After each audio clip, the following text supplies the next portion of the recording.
जय हिंद बच्चों, आपका स्वागत है हमारे प्लेटफॉर्म एजुकेशन मित्रा पे। आज की इस वीडियो में हम सोशल साइंस के सिलेबस को डिस्कस करेंगे। इसके साथ साथ हम यह भी जानेंगे कि सोशल साइंस को अच्छे से पढ़ने के लिए हमें कौन से बुक को पढ़ने हैं, हाँ नोट्स कैसे बनेगा, हमें एग्जाम पैटर्न क्या है और कितने टाइप के क्वेश्चंस आते हैं हमारे पास। कुछ ऑब्जेक्टिव होते हैं, कुछ लघु क्वेश्चंस होते हैं, लघु उत्तरीय प्रश्न होते हैं, हमारे पास कुछ दीर्घ उत्तरीय प्रश्न होते हैं। इसके साथ साथ हम यह भी जानेंगे कि इतिहास, भूगोल, अर्थशास्त्र और राजनीति से कितने कितने नंबर के क्वेश्चन आ सकते हैं। उसके साथ अंतिम में हम आपसे यह डिस्कस करेंगे कि जब हम 10th का एग्जाम दिए थे तो मेरा क्या रणनीति था और जिसकी वजह से हम अच्छा मार्क्स गेन कर पाए थे। तो सबसे पहले हम सिलेबस को देखते हैं। तो सामाजिक विज्ञान में, सोशल साइंस में हमारा 100 मार्क्स का पेपर होता है, लेकिन मेरा 100 मार्क्स का जो एग्जाम होता है वो नहीं होता है, वो दो पार्ट में होता है। पहला होता है हमारा प्रैक्टिकल, जो एग्जाम से पहले हो जाता है, हमारी स्कूल लेवल पर होता है, और दूसरा होता है थ्योरी एग्जाम। तो यहाँ पे क्या होता है कि 80 प्लस 20 का होता है। 80 हमारा हो गया थ्योरी और 20 जो हो गया वो हमारा प्रैक्टिकल हो गया, और 80 प्लस 20 मिलकर क्या बनता है हमारा 100 मार्क्स का एग्जाम होता है।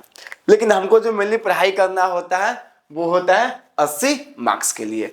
तो इस सब्जेक्ट में पास करना बहुत ही ईजी है, क्योंकि आपको भी पता है कि पास करने के लिए हमको 30 मार्क्स चाहिए और 20 मार्क्स का आपका प्रैक्टिकल होता है, जिसमें से मिनिमम 15 आपको मिल ही जाते हैं। 20 में 20 तो मैक्सिमम नहीं ही मिलते हैं किसी को, लेकिन 15 पे स्कोर कर सकते हैं। लेकिन हमारा यहाँ पे उद्देश्य होगा कि हमको सिर्फ पास नहीं करना है, बल्कि हमको सब्जेक्ट की नॉलेज चाहिए, ताकि हमसे कोई क्वेश्चन पूछे तो उसका जवाब दे सके। इसके साथ साथ हम एग्जाम में भी अच्छा नंबर ला सके, अच्छा अंक प्राप्त कर सके। तो हमारा सबसे पहला सब्जेक्ट जो होगा वो होगा हमारा इतिहास, दूसरा होगा भूगोल, तीसरा होगा अर्थशास्त्र और चौथा होगा राजनीति शास्त्र। ये चारों सब्जेक्ट मिला के क्या होंगे, हमारे 80 मार्क्स के प्रश्न आएंगे। सो अगर हम बात करें तो इतिहास में हमको 8 अध्याय है, 8 चैप्टर्स हैं। भूगोल में 60 है, मतलब मिल लिया यहाँ पे 6 हमारा चैप्टर्स है, और जो खंड ख है उसमें हमने आपदा प्रबंधन को जोड़ दिया है।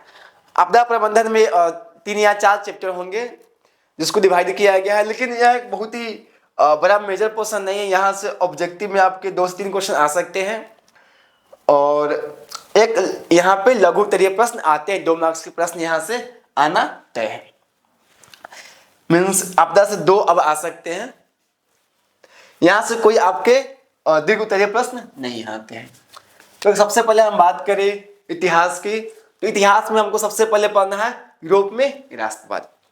यहाँ पे यूरोप क्या है, यूरोप एक महादेश है, और राष्ट्रवाद एक टर्म्स है जिसका अभी हम मतलब भी समझाएंगे। तो यूरोप में राष्ट्रवाद, राष्ट्रवाद करने का मतलब होता है अपने देश के प्रति सोचना, अपने देश के प्रति लगाव, अपने देश के प्रति प्रेम। यही क्या होता है, राष्ट्रवाद की भावना होती है। इसमें हम किसी पर्टिकुलर पर्सन के बारे में नहीं सोचते हैं, बल्कि हम यह सोचते हैं कि हमारा देश कैसे विकास करे। सो यह जो राष्ट्रवाद है वो हम क्या करेंगे, यूरोप के कॉन्टेक्स्ट में बात करेंगे, जहां पे हम इटली का एकीकरण के बारे में जानेंगे। दूसरा हमारा चैप्टर है वो है समाजवाद एवं साम्यवाद। सो यहाँ पे 2 टर्म होता है, समाजवाद और एक साम्यवाद। साम्यवाद क्या होता है, जो सरकार है उसका विरोध करता है, और समाजवाद जो कहता है कि जो भी संसाधन है उस पर हर इंसान का समान अधिकार होना चाहिए। इसी चैप्टर में हम कार्ल मार्क्स के बारे में भी पढ़ेंगे। तीसरा आता है हिंद चीन में राष्ट्रवादी आंदोलन। सो हिंद चीन जो एक क्षेत्र है जिसमें हमारा 3 देश आते हैं मुख्यतः अभी के, लाओस, कंबोडिया और वियतनाम। उसके आंदोलन के बारे में जानेंगे कि वहां के जो लोग थे वो कैसे राष्ट्रवाद की स्थापना कर पाए अपने देश में। अब आते हैं भारत में, भारत में राष्ट्रवाद। आप जानते हैं कि भारत क्या था, कई सालों तक अंग्रेजों का के अधीन काम कर रहा था। जो शासन व्यवस्था थी वो अंग्रेजों के हाथ में थी। तो यहाँ भी क्या हुआ था, क्योंकि हमने यूरोप में राष्ट्रवाद हुआ, पहले यूरोप में हुआ, तो इनसे हम सीखें कि अच्छा यहाँ के लोग क्या कर रहे हैं, अपने देश के लिए लड़ रहे हैं, अपने देश को आज़ाद कर रहे हैं। तो इनसे कहीं ना कहीं हमें प्रेरणा मिली और आज़ादी का जो हमारा यहाँ संग्राम था वो सदियों से चला आ रहा था, लेकिन ये सब जो घटनाएं हो रही थी वो कहीं ना कहीं इसमें चिंगारी लगाने का काम किया। जैसे आप अभी देखिएगा तो अभी हर देश क्या कर रहा है, तकनीक पे अपने काम कर रहा है। तो हम भी क्या सोचते हैं कि हम भी अपने तकनीक में क्या हो इजाफा लाए, अपने देश की जो अर्थव्यवस्था है उसको दुगना तिगुना क्या करें, बढ़ाए। तो यहाँ भी भारत में राष्ट्रवाद, इसमें हम लोग गांधी जी के बारे में पढ़ेंगे, उनका जो सत्याग्रह था उनके बारे में, चंपारण आंदोलन के बारे में भी हम यहीं पे पढ़ेंगे। इसके बाद लाला लाजपत राय, बिपिन चंद्र पाल, इन सब के बारे में भी पढ़ेंगे। मतलब जो भी भारत के स्वतंत्रता सेनानी थे जिनका भारत के आज़ादी में योगदान था उनके बारे में पढ़ेंगे। अब आता है अर्थव्यवस्था एवं अर्थशास्त्र। सो यहाँ पे मेनली जो इकोनॉमी होता है हमारे देश की, किस एक के मतलब उसके बारे में जानेंगे। शहरीकरण एवं शहरी जीवन, जैसे ही औद्योगिकीकरण हुआ, मीन्स फैक्ट्री का बनना शुरू हो गया, तो लोग क्या थे, गांव से पलायन होकर शहर की ओर शिफ्ट हो गए। क्यों? क्योंकि उनको क्या था, शहर में काम मिल रहा था, शहर में उनका अपना बिजनेस व्यवसाय था। तो वो शहरीकरण एवं शहरी जीवन के बारे में पढ़ना है। व्यापार एवं भूमंडलीकरण, भूमंडलीकरण की वजह से क्या हुआ कि पूरा जो विश्व था वो एक छत के नीचे आ गया। अब हर देश क्या कर सकता था, एक दूसरे से व्यापार कर सकता था। इसके बारे में प्रेस संस्कृति एवं राष्ट्रवाद। अब प्रेस संस्कृति एवं राष्ट्रवाद, राष्ट्रवाद के को फैलाने में प्रेस की एक अहम भूमिका होती है। इसको हम एक उदाहरण से समझ सकते हैं। जैसे मेरे पास कोई योजना है या हम कुछ बताना चाहते हैं अपने देशवासियों को, तो अभी तो मेरे पास सोशल मीडिया है, फेसबुक है, इंस्टाग्राम है, और ट्विटर है, एक्स है, यूट्यूब है। इन सब के माध्यम से हम क्या कर सकते हैं, अपना जो मैसेज है वो लोगों के सामने रख सकते हैं। लेकिन उस समय क्या था, हमारे पास प्रेस थे। तो संस्कृति, इन सब में राष्ट्रवाद का क्या योगदान था उसके बारे में पढ़ेंगे। और जैसे जैसे हम आधुनिकता की ओर जा रहे हैं, यह जरूरी है कि जो प्रेस है उस पे क्या हो, किसी एक निजी इंसान का अधिकार नहीं हो। क्योंकि जब अंग्रेज का शासनकाल था तो हमारे पास बहुत सारी पाबंदियां थी। हम किसी भी प्रकार के अंग्रेजों की बुराई नहीं कर सकते थे, उनके बारे में कुछ नहीं लिख सकते थे। उसकी पहले जांच होगी, अगर लगेगा अंग्रेज की हाँ इसमें अंग्रेजों के बारे में, अंग्रेजी शासन व्यवस्था के बारे में किसी प्रकार की कोई गलत चीजें नहीं लिखी गई है, तब वो प्रेस पास होता था, रिलीज होता था, या वो बोल सकते हैं कि पेपर में छपता था। अब आता है हमारा भूगोल। सो भूगोल में हमको यहाँ पे दो पोर्शन होता है, एक है खंड क और एक है खंड ख। खंड क में हमको पढ़ना होता है संसाधन के बारे में, कृषि, निर्माण, उद्योग, परिवहन, संचार एवं व्यापार, बिहार कृषि एवं व्यापार, शिक्षा, मानचित्र अध्ययन। और खंड ख में पढ़ना होता है हमको आपदा प्रबंधन। तो हम इसके भी ईच सेक्शन को देखते हैं। तो सबसे पहला हमारा क्या है, संसाधन।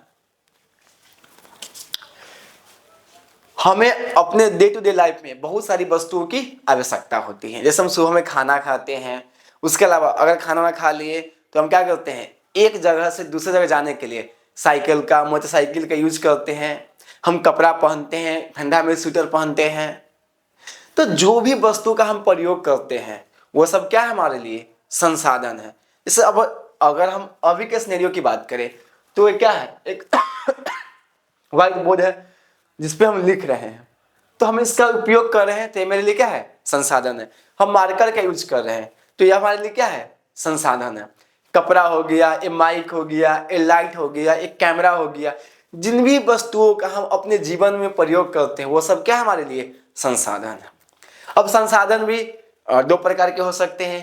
पहला प्राकृतिक संसाधन, दूसरा मानवीय संसाधन। प्राकृतिक संसाधन जिसको प्रकृति ने बनाया, जिसमें हमारा कोई योगदान नहीं था, जैसे पहाड़ हो गया, सूर्य हो गया, रिवर हो गया, हमारा पवन हो गया, ये सब क्या है, प्रकृति द्वारा बनाया गया है। लेकिन कुछ वैसे संसाधन होते हैं जिसको मानव ने अपनी आवश्यकता को पूर्ति करने के लिए बनाया।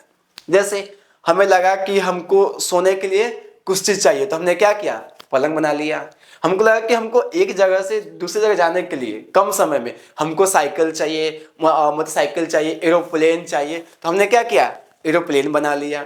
अब हमको लगता है कि हमको किसी से बात करना है, तो उसके लिए हमारे पास मोबाइल फोन है, मूवीज देखने के लिए टीवी है, लैपटॉप है। तो इंसान ये सारी चीजें क्या की, अपनी आवश्यकताओं को पूर्ति करने के लिए बनाया। तो ये हमारा क्या हो गया, मानवीय संसाधन हो गया। और भी संसाधनों का वर्गीकरण होते हैं जिसमें हम जैव, अजैव, निजी संसाधन हो गया, मतलब ये सब हम चैप्टर में पढ़ेंगे। अभी मेरा उद्देश्य है कि हम ब्रीफ में चीजों को जाने कि हमें एक्चुअली में पढ़ना क्या है। दूसरा आता है कृषि। अब हम सब जानते हैं कि हमारी अर्थव्यवस्था का रीढ़ क्या है, कृषि है। बिना कृषि के हमारी जीविका नहीं चल सकती है। इसमें कृषि बहुत सारे टाइप्स के होते हैं। सोपानी कृषि यहाँ पे पढ़ेंगे, कैसे कृषि जो है वो हमारी अर्थव्यवस्था की रीढ़ है।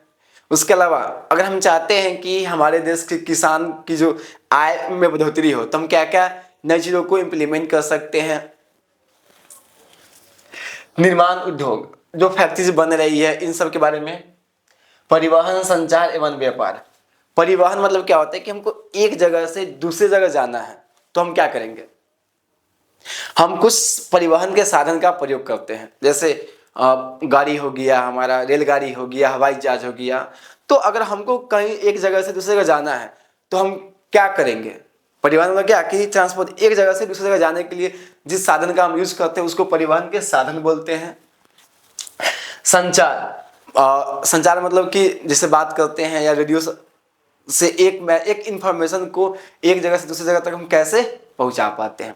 इससे सबसे पहले अगर हम बात करें तो हमारा जो परिवहन का साधन था, मतलब एक जगह से दूसरी जगह जाने के लिए हम क्या करते थे, पैदल चल रहे हैं। लेकिन पैदल जाने में क्या होता था, हमको कम समय में बहुत ज़्यादा दूर नहीं जा सकते थे, क्योंकि हम इंसान हैं, हम थकते हैं और हमारी एक निश्चित स्पीड होती है जो पसंद तो पसंद वेरी करता है, लेकिन कहीं ना कहीं एक निश्चित ही होती है, एक दायरा फिक्स है हमारा। तो हमने तीव्र गति से चलने वाले वाहन का आविष्कार किया। हवाई जहाज हमारे पास है, रॉकेट्स है। संचार, आज हमारे पास क्या है, संचार के बहुत सारे साधन है। मोबाइल हो गया, रेडियो हो गया, टीवी हो गया। व्यापार करने के भी साधन हमारे पास है। पहले क्या था, बैलगाड़ी से व्यापार होता था। आज क्या है, हवाई जहाज से भी व्यापार हो रहा है। उसके अलावा बहुत सारे व्यापार जो है वो ऑनलाइन हो रहा है। आपको कोई सामान खरीदना है, आप क्या करते हैं, जस्ट गए, फ्लिपकार्ट हो गया, अमेजन हो गया, वहां से कोई अब सामान को खरीद लेते हैं।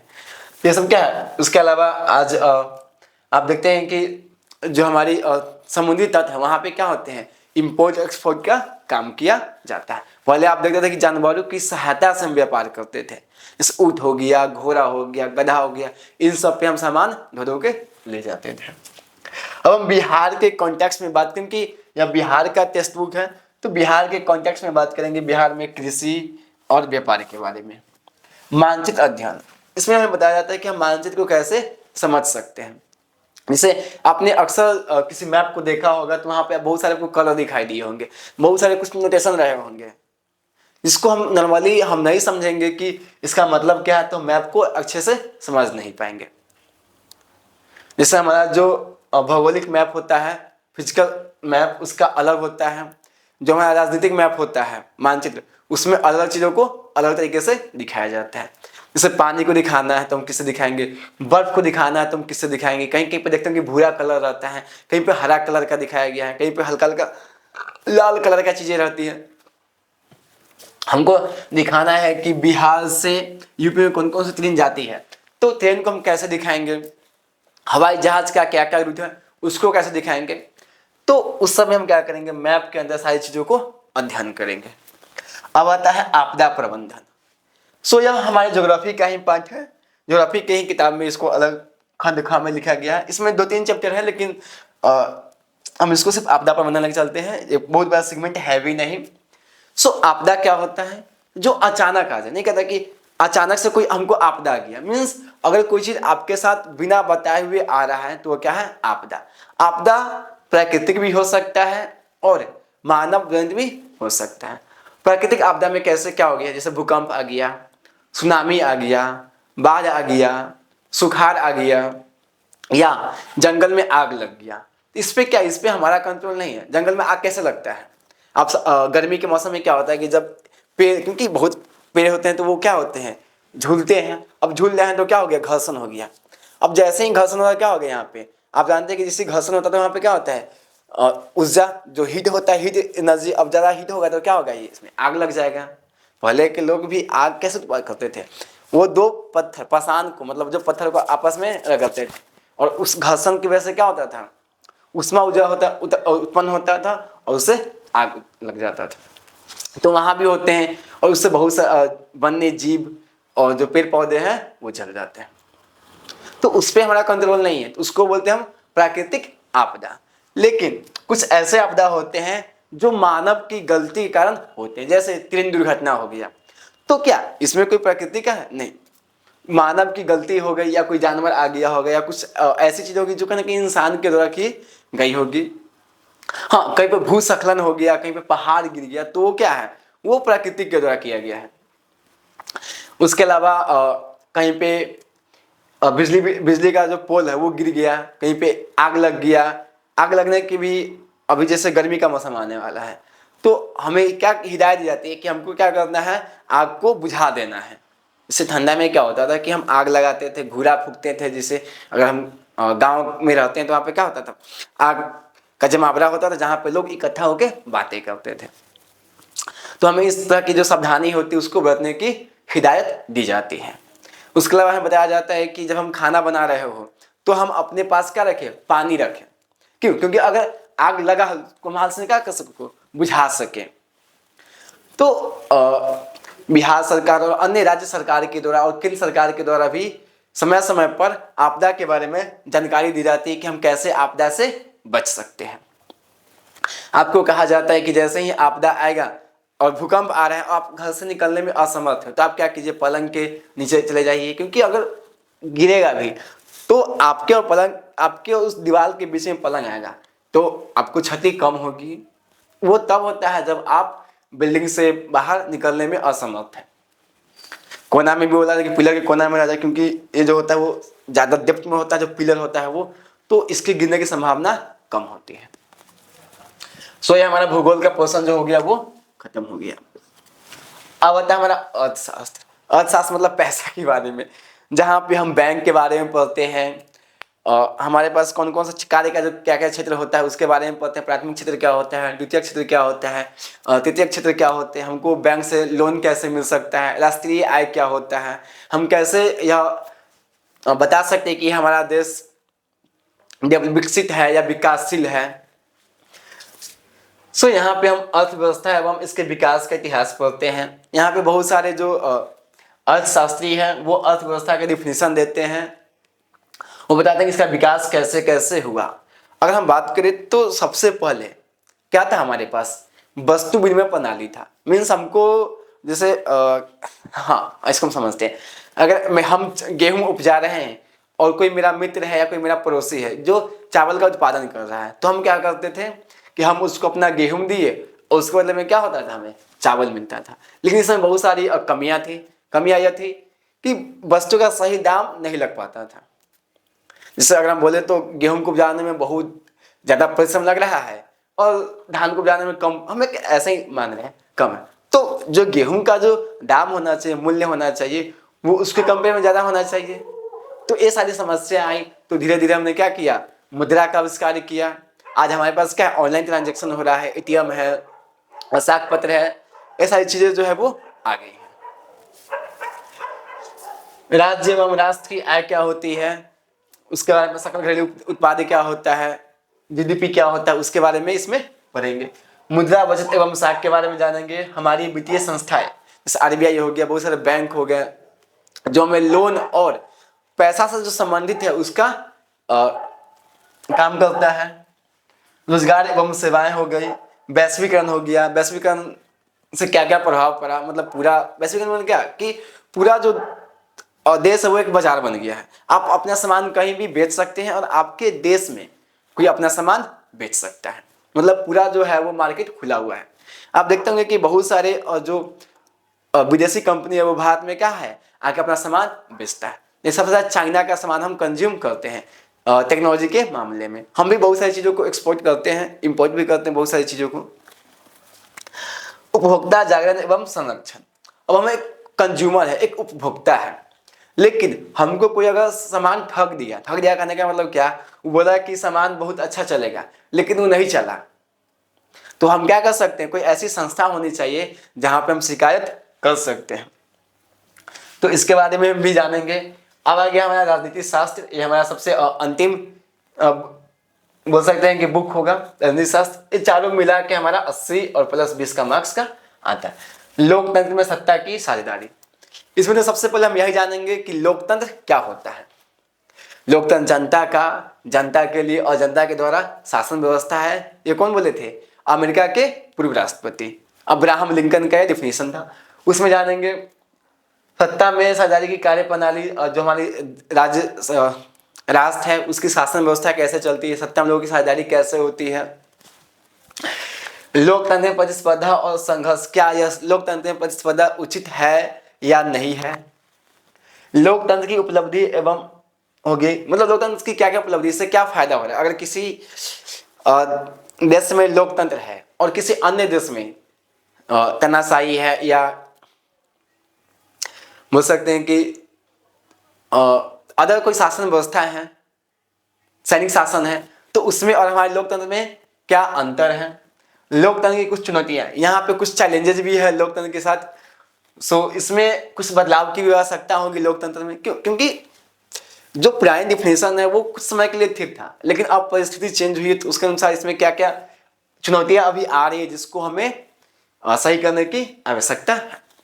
तो यह क्या हो गया हमारा पूरा ओवरऑल सिलेबस हो गया हमारा सोशल साइंस का। हो सकता है कि थोड़ा सा हैंडराइटिंग में प्रॉब्लम हो, क्योंकि हमें सारी चीज़ों को लिखना था, इसी में कंपेयर भी करना था। तो अगर हम बात करें कि यहाँ पे मार्क्स डिस्ट्रीब्यूशन का, कि किससे कितना कितना मार्क्स आ सकता है, तो हम एग्जैक्ट तो कोई नहीं बता सकता है कितना ही मार्क्स आएगा, लेकिन हम एक रफली बता सकते हैं। सो हमारा पूरा कितना मार्क्स है, 80 मार्क्स। हम 20 को छोड़ रहे हैं, अब जो भी बात करेंगे 80। और हमारे पास जो क्वेश्चन पूछे जाते हैं वो 80 के दुगुना मीन्स 160 नंबर का क्वेश्चन पूछा जाता है, जिसमें से हमको सॉल्व करना होता है 80 मार्क्स का। सो अभी हम थोड़ा सा इसको हम रब कर देते हैं ताकि चीज़ों को समझाने में आसानी होगी। सो अब तक हमने जान लिए कि हमें कौन कौन से चैप्टर पढ़ने हैं। अब हम जानते हैं कि जो मार्क्स का डिस्ट्रीब्यूशन है वो कैसा है।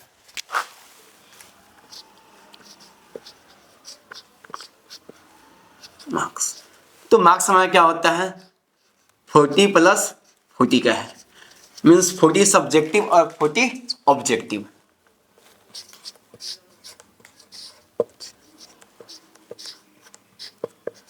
ऑब्जेक्टिव और यहाँ पे क्या है, सब्जेक्टिव। हमारे पास सब्जेक्ट कितने हैं, इतिहास फर्स्ट हो गया, दूसरा हो गया हमारा भूगोल, तीसरा हो गया अर्थशास्त्र,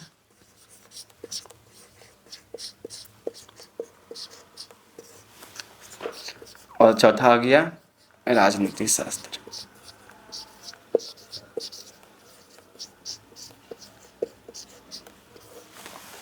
ये क्या हो गया, हमारे पास 4 सब्जेक्ट है।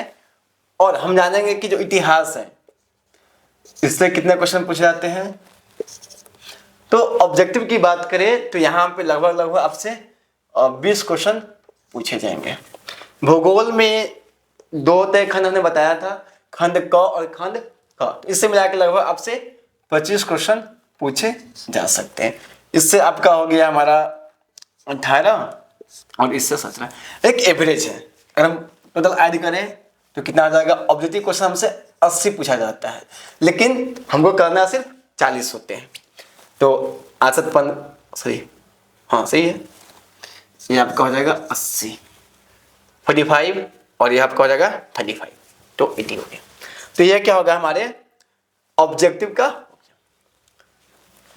अब अगर हम बात करें तो सब्जेक्टिव, तो सब्जेक्टिव में क्या होता है, हमारे पास दो टाइप के क्वेश्चन पूछे जाते हैं।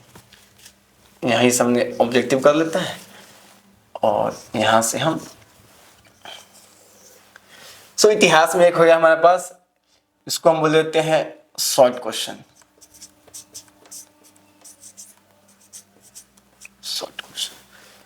पर्टिकुलर इतिहास में आपसे लगभग 6 क्वेश्चन पूछे जाते हैं, लेकिन आप 6 में से आपको 3 क्वेश्चन करने होते हैं। तो 3 × 2 कितना हो गया आपके 6 मार्क्स का हो गया। भूगोल में आपको क्या बोलते हैं,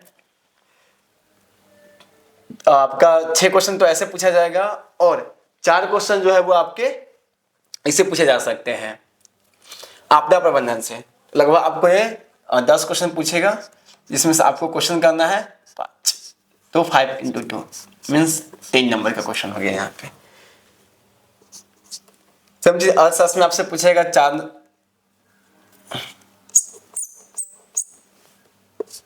क्वेश्चन करने, आपको 2 है, 2 × 2 = हो गया 4। 4 पूछेंगे करने, 2 × 2 = 4। सो अगर हम देखें तो कितना हो गया हमारा 16 और हो गया ये 20, 20 और 4 24 नंबर। ये क्या हो गया 24 नंबर का क्वेश्चन पूछा। यहां से हमको चाहिए कितना 40, हमको क्वेश्चन 40 ही करने हैं। यहाँ पे कितना है 24, और पूछे कितना, तो आप 16 4 20 और 20 4 24, मतलब 48 नंबर का क्वेश्चन पूछेगा, लेकिन करना कितना हमको 24 मार्क्स। अब आते हैं सब्जेक्टिव से। सब्जेक्टिव मतलब इसको बोल सकते हैं 4 मार्क्स क्वेश्चन। इसको हम लोग लॉन्ग क्वेश्चन ही बोलते हैं, जो 4 नंबर का होता है। तो इतिहास से आपके 2 क्वेश्चन पूछे जाएंगे, जिसमें से करना हमको 1 है, मतलब 1 × 4 कर दीजिए, तो ये आपका हो गया 4। सेम चीज भूगोल से हमको आपदा से कोई 5 मार्क्स का क्वेश्चन अभी तक पूछा नहीं है, तो पूछेगा भी नहीं, संभावना नहीं है। तो यहाँ पे भी हमको करना क्या है, 1 क्वेश्चन, तो 1 × 4 = 4। यहाँ भी सेम ही एक क्वेश्चन करने हैं, 1 × 4 कर लीजिए 4, 2 करना हमको 1 है, 1 × 4 = 4, मीन्स कितना हो गया 4 8 12 16 नंबर। हम सबको ऐड करें तो कितना आ जाएगा 40। यहाँ पे आपके हो गए 40 ऑब्जेक्टिव क्वेश्चन। सब्जेक्टिव में 2 होते हैं, 24 नंबर आपके आते हैं लघु उत्तरीय प्रश्न से, और 16 के आते हैं आपके दीर्घ उत्तरीय। अगर हम सबको ऐड करें तो कितना हो जाएगा 40 + 24 + 16 = कितना हो गया 80। सो आपको 80 मार्क्स के एग्जाम होगा। और हमने क्या किया, मार्क्स का जो डिस्ट्रीब्यूशन है वो हमने बता दिया। आई होप कि यह जो चीजें होंगी आपको अच्छे से समझ में आ गया होगा। इसको फिर से हम समराइज कर दे थोड़ा सा। आपके पास टोटल 80 मार्क्स का होता है, लेकिन क्वेश्चन आपको 160 मार्क्स का पूछा जाता है, जिसमें से ऑब्जेक्टिव आपके 80 होते हैं, हमको करना कोई 40 है। मीन्स ये फिक्स नहीं है कि 80 में से कोई अब कोई भी जो आपको आता है। अगर आपको 20 क्वेश्चन इतिहास का है तो आप 20 क्वेश्चन इतिहास के कर दीजिए, और 15 नंबर इसका कर दीजिए, आपका कितना होगा 35 हो गया, और इधर मिला के 5 नंबर का कर लीजिए। ये आपके ऊपर निर्भर करता है, आप किसी में से एक कर सकते हैं। सब चीजें यहाँ पे हो गया, सारी चीजें। सो हमने अब तक क्या कि सिलेबस को जान लिए, हमारा एग्जाम का पैटर्न क्या होगा उसको समझ लिए, मार्क्स किस से पूछा जाएगा उसको समझ लिए। अब हम बात करते हैं, थोड़ा सा इसको हम रब करते हैं।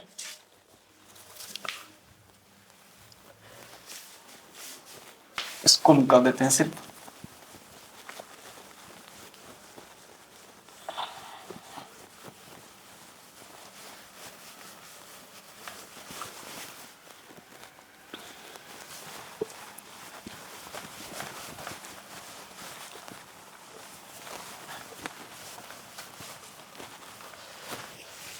अब हम बात करते हैं बुक्स की।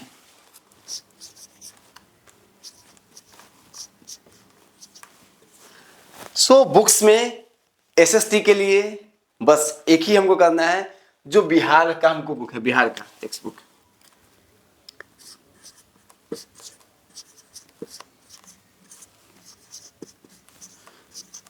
बिहार बोर्ड का किताब,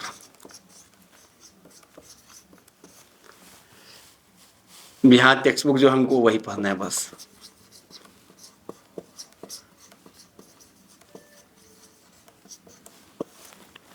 इससे ज्यादा कुछ नहीं। हाँ, इसको हम जितना बार पढ़ सके, 2 बार, 4 बार, 10 बार, जितना बार हमको पढ़ना है उतना बार इसको हम पढ़ सकते हैं, इसके अलावा कुछ नहीं। हाँ, किताब पढ़ने का हमको क्या करना है, PYQ मिनिमम 5 से 10 साल तक का। जैसे हम कोई एक चैप्टर खत्म किए, हमको क्या करना है, PYQ करवाना है। वो आपको मिल जाएंगे मार्केट में क्वेश्चन बैंक, जहां से आपको पता चल जाएगा कि कौन कौन से साल के हमको क्वेश्चंस करने हैं। बहुत इजी है, इसमें कोई दिक्कत नहीं है। अब आते हैं नोट्स की बात। तो नोट्स के लिए आप 2 चीज अपना सकते हैं। एक, जैसे आप किताब पढ़े, जो आपको लगा उसको आप खुद से नोट्स बनाइए। मतलब पहला क्या होना चाहिए, खुद का नोट्स। खुद का नोट्स होना चाहिए। खुद का नोट्स सबको सबसे अच्छा समझ में आता है, और नोट्स बहुत जरूरी है ताकि एग्जाम टाइम में आप इसे रिवाइज कर सकते हैं। उसके अलावा क्या है कि हम आपको एक हैंड रिटन नोट्स देंगे, PDF भी देंगे जो आपको रहेगा, लेकिन जो आपको टाइप रहेगा वो देंगे। लेकिन थोड़ा सा हमको लगता है कि जैसे टाइप नोट्स आता है तो किताबी नॉलेज और उसमें कोई ज़्यादा अंतर रहता नहीं है, तो आपको हम खुद से लिख के अपनी भाषा में आपको हम नोट्स प्रोवाइड करा देंगे। तो इसके लिए ज़्यादा चिंता करने की आवश्यकता नहीं है। लेकिन हम फिर से कहते हैं, जितना हो सके किताब को पढ़ें, और जैसे ही फर्स्ट टाइम किताब पढ़े तो आपको लगे कि ये महत्वपूर्ण चीज़ें हैं तो आप उसको हाईलाइटर से हाईलाइट कर लीजिए। रणनीति क्या होना चाहिए हमारा, क्योंकि बहुत जरूरी है। अगर हमको अच्छा मार्क्स लाना है तो हमको पता होना चाहिए कि हमको कैसे कैसे आगे बढ़ना है। तो रणनीति में सबसे पहले हमको किताब पढ़ना है। अगर जैसे हम संसाधन पढ़ा रहे हैं तो आप पहले से संसाधन का जो चैप्टर है उसको अच्छे से पढ़ के आइए। अच्छे से मतलब कम से कम उसको एक बार पूरा पढ़ के आइए, ताकि जो हम यहाँ पे पढ़ाएं वो आपको समझ में आना चाहिए। और बाय मिस्टेक अगर कुछ हम गलत यहाँ पे पढ़ा दिए तो आपको समझ में आना चाहिए कि यहाँ पे कुछ गलत है। ऐसा तो नहीं के बराबर होगा, लेकिन कोई भी हो, बाय मिस्टेक कभी कभी हो जाता है, तो वो भी आपको पता चल सकता है कि हाँ यहाँ पे सर आप गलत है, तो उसको आपसे बेनिफिट होगा। नहीं तो आप पढ़ के नहीं आइएगा तो जो हम पढ़ाएंगे अगर गलत भी बाई चांस पढ़ा दिए तो आप उसी को समझिए कि नहीं ये सही है। तो आपके पास थोड़ी सी क्या कहते हैं, नॉलेज होनी चाहिए। उसके अलावा हमको यहाँ पे बुक रीडिंग करना है,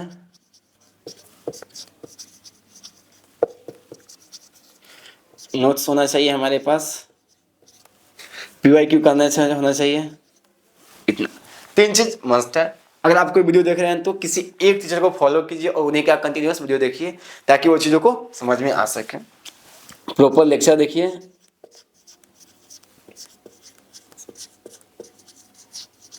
डाउट पूछिए, और कोई डाउट है तो आप उनसे पूछिए टीचर से, ताकि वो क्या हो, वो डाउट आपका तुरंत क्लियर हो सके। तो ये कुछ चीजें हैं जिसका हमको ध्यान रखना है जब भी हम क्या करें, चीजों को समझे या पढ़ाई करें। तो इसके अलावा अगर आपके पास कोई क्वेश्चंस है तो आप हमसे पूछ सकते हैं कमेंट बॉक्स के माध्यम से।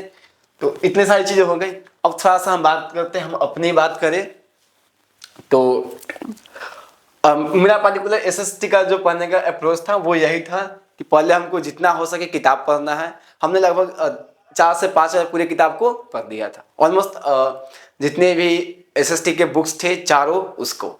और वहाँ पे मेरे साथ एक चीज़ था कि हम अपने दोस्तों को अपने स्कूल में चीज़ों को समझाते भी थे। मीन्स अगर सर बोले कि इसको समझा दो पर्टिकुलर चीज़ें, तो वहाँ पे हम अपने दोस्तों के साथ, मतलब समझाने का मतलब क्या है कि डिस्कशन करना, कोई चीज़ उसको नहीं आ रहा था हम उसको बता दिए। और इससे क्या होता है कि आप जब किसी को पढ़ाते हैं तो आप एक तो किताब को 2-3 बार पढ़ के आते हैं कि हमको उसको बताना है, आप उदाहरण सोचते हैं, थोड़ा सा थिंकिंग करते हैं कि जब ऐसा हुआ तो ऐसा ही क्यों हुआ।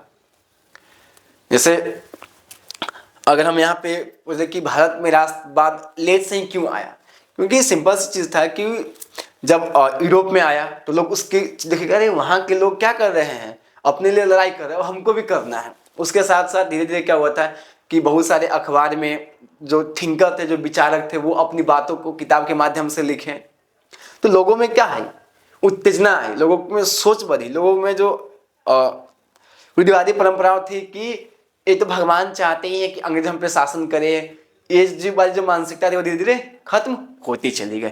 तो क्या हुआ था, जो राष्ट्रवाद वाली जो भावना थी हमारे यहाँ एक समय के लिए बहुत ही प्रचंड थी।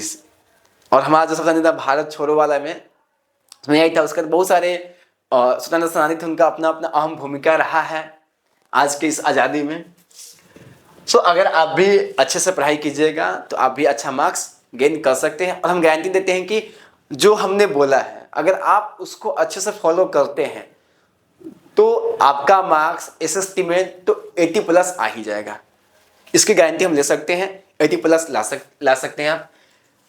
और अगर आप बहुत ज़्यादा मेहनत करते हैं, हर एक PYQ क्वेश्चन को, हर एक सब चैप्टर का PYQ करते हैं, किताब को बहुत बार पढ़ते हैं, अपना खुद का नोट्स बनाते हैं, तो आप 90+ भी ला सकते हैं। सो 90+ भी आपका आ सकता है। और हम ये ऐसे ही नहीं कर रहे हैं। मेरा खुद का 2019 में हमने एग्ज़ाम दिया था तो मेरा 94 आया था। और मेरा हैंडराइटिंग बहुत अच्छा नहीं है, अगर हैंडराइटिंग अच्छा होता तो शायद 1-2 नंबर और अच्छे से मिल जाते। लेकिन हाँ, इतना अच्छा था कि जो एग्जामिनर हैं जो कॉपी चेक करेंगे उनको अच्छे से समझ में आएगा। तो ट्रस्ट में हम जो बता रहे हैं उसको आप जस्ट फॉलो कीजिए, आपका अच्छा मार्क्स आएगा। अब कोई क्वेश्चन है आपके मन में, अब हम हर बार इस चीज़ नहीं बताएंगे कि हम इतना मार्क्स लाए हैं, आपको क्या करना है क्या नहीं करना है। एक वीडियो था जहाँ पे हमने हर चीज़ को अच्छे से समझाया है। अगर आपके पास कोई डाउट है तो आप हमसे पूछ सकते हैं। और अब हमारा उद्देश्य होगा सिर्फ जो हमारा आगे का जो चैप्टर है उसको हमको अच्छे से समझकर ख़त्म करना है। एक भी क्वेश्चन हमसे नहीं छूटना चाहिए। इस तरह से हमको पढ़ना है, आपको पढ़ना है और हमको पढ़ाना है। तो हम दोनों की रिस्पॉन्सिबिलिटी यहाँ से और आगे बढ़ जाती है। तो फिर वही है कि अगर आपके पास कोई भी प्रश्न हो पूछ सकते हैं। और अभी हमारे पास बहुत समय है, ऑलमोस्ट हमारे पास अभी 1 साल है। तो अच्छे से हमको एंजॉय करके पढ़ना है, अभी तनाव नहीं लेना है। लेकिन अगर आप अभी नहीं पढ़ेंगे तो बाद में आपके एग्जाम के 1-2 महीना पहले तनाव होना तय है। तो तब तक के लिए स्टे मोटिवेटेड, कीप लर्निंग। जय हिंद।